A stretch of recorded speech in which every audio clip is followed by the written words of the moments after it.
யூஸ்வலா இப்ப நம்ம குரூப் 2 எக்ஸாமினேஷன் எழுதிட்டு இருக்கீங்கல்ல, இந்த குரூப் 2 எக்ஸாமினேஷனுக்கு ஏற்கனவே ஒரு டெஸ்ட் ஷெட்யூல் கொடுத்துருக்கோம். அந்த டெஸ்ட் ஷெட்யூல் வந்து இன்னைக்கு ஸ்டார்ட் ஆகுது. இந்த 27 ஆரம்பிச்சு எப்ப முடியுது அப்படின்னா மே மாசம் 7ஆம் தேதி முடியுது. அந்த ஷெட்யூலுக்கு கொஸ்டின் ப்ரிப்பேர் பண்ணி வச்சிருக்கோம்.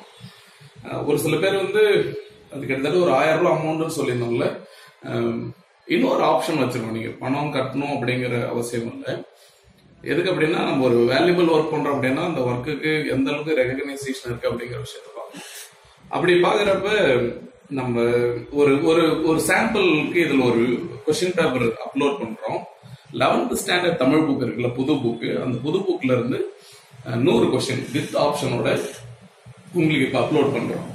நீங்க என்ன பண்ணுங்க அப்படின்னா பார்க்காம எழுதுங்க, இல்ல புக்கை பார்த்து எழுதுங்க, எப்படி வேணாலும் எழுதுங்க, பிரச்சனை. புக்கை பார்த்து கூட எழுதுங்க, பிரச்சனை. பார்த்துட்டு அந்த 100 கொஸ்டினுக்கும் கரெக்டா ஆன்சர் எழுதி அனுப்பிச்சிட்டீங்கன்னா, சொல்றது பார்த்தே எழுதுங்க, பிரச்சனை. பார்த்து எழுதி 100 கொஸ்டினுக்கு ஆன்சர் கரெக்டா பண்ணிட்டீங்கன்னா இந்த கோர்ஸ் முடிகிற வரைக்கும் இந்த டெஸ்ட் பேட்ச் உங்களுக்கு ஃப்ரீயா கொடுக்கும். அது யாரா இருந்தாலும். இல்ல அப்படிங்கிற பட்சத்துல நீங்க ஆன்சர் எழுதி எனக்கு என்னுடைய வாட்ஸ்அப் நம்பருக்கு, அந்த நம்பருக்கு உங்க பேர் போட்டு எனக்கு அப்லோட் பண்ணி சும்மா எழுதுங்க. 1 2 3 நம்பர் போட்டு 100 போட்டு ஆப்ஷன் ஏக்கு 1க்கு A 2க்கு B 3க்கு C அப்படின்னு அந்த 100 கொஸ்டின் கரெக்டா எழுதிட்டீங்கன்னா நீங்க கிளியர் பண்றீங்க. அது கிட்டத்தட்ட எக்ஸாமினேஷன். அதனால புக் ரெஃபர் பண்ணுங்க, புக் பேசிஸ்ல வச்சு ஒர்க் அவுட் பண்ணுங்க. ஏன் சொல்றோம் அப்படின்னா ஒரு கேள்விக்கு வந்து ஒரு கொஸ்டின் பேப்பருக்கு எந்த அளவுக்கு வேல்யூ இருக்கு அப்படிங்கிற விஷயத்த ஃபர்ஸ்ட் கவனிங்க. அது யூஸ்வல் கொஸ்டின் பேப்பர் இல்ல அப்படிங்கறத அனலைஸ் பண்ணீங்க. உங்களை ஒரு டைம் செக் பண்ணீங்க, நீங்க கரெக்டா படிக்கிறீங்களா இல்லையா அப்படிங்கிற விஷயத்த அனலைஸ் பண்ணீங்க. ரைட், எந்த அளவுக்கு ஃபோக்கஸ் பண்ணி படிக்கிறீங்க அப்படிங்கிற விஷயத்த தெரிஞ்சிருப்ப. கொஸ்டின் பேப்பர் இருக்கு, புக் இருக்கு, 11th புது தமிழ் புக் வச்சிருக்கோம்.